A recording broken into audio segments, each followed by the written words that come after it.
बातमी नाशिकमधून आहे। नाशिकमध्ये 348 सराईत गुन्हेगारांना हद्दपाराची नोटीस देण्यात आलेली आहे। निवडणुकीच्या पार्श्वभूमीवर नाशिक शहर पोलिसांनी ही कारवाई केली आहे। नाशिक शहर पोलिसांनी ही मोठी कारवाई केलेली आहे। निवडणुकीच्या पार्श्वभूमीवर 348 सराईत गुन्हेगारांना हद्दपारची नोटीस देण्यात आलेली आहे।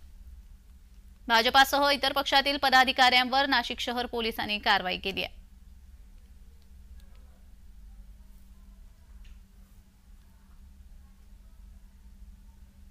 तर या संदर्भात अधिक माहिती देण्यासाठी आमचे प्रतिनिधी किरण गोटूर आपल्यासोबत जोडले गेलेले आहेत। किरण, निवडणुका अगदी काही दिवसांवरती येऊन ठेपलेल्या आहेत आणि आता अशामध्ये नाशिक पोलिसांनी आता ही मोठी कारवाई केलेली आहे। गुन्हेगारांना हद्दपाराची नोटीस बजावण्यात आलेली आहे। अधिकची माहिती।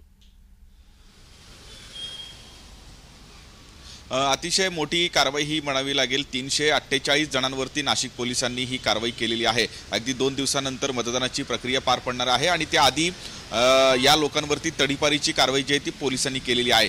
या सगळ्यामध्ये एक विशेष म्हणजे आज ठाकरे गटात हे प्रवेश करणाऱ्या 2 माजी नगरसेवकांवरती सुद्धा तडीपारीची कारवाई ही पोलिसांनी केलेली आहे। त्यामध्ये प्रामुख्याने भाजपचे माजी नगरसेवक विक्रम नागरे आणि वंचितचे माजी नगरसेवक पवन पवार या 2 लोकांवरती कारवाई केलेली आहे। त्यामुळे ठाकरे गटाचे काही स्थानिक पदाधिकाऱ्यांनी या सगळ्या कारवाईवरती नाराजी व्यक्त केलेली आहे। कारण भाजप असतील किंवा सत्ताधाऱ्या या पक्षामधले सुद्धा अनेक कार्यकर्त्यांवरती गुन्हे दाखल आहेत आणि त्यांच्यावरती कारवाई का नाही, फक्त विरोधकांवरतीच कारवाई का, अशा पद्धतीचा प्रश्न जे आहे ते कुठेतरी आता विरोधकांकडनं हे नाशिकमध्ये जे उपस्थित केलं जातोय। आज उद्धव ठाकरे नाशिक दौऱ्यावरती आहेत। उद्धव ठाकरे यांच्या उपस्थितीमध्ये या 2 माजी नगरसेवकांचा प्रवेश हा जो कार्यक्रम आहे तो कुठेतरी पार पडणार होता, पण त्याआधीच अशा पद्धतीची कारवाई केल्याने स्थानिक महाविकास आघाडीच्या नेत्यांनी या सगळ्या कारवाईवरती नाराजी व्यक्त केली आहे।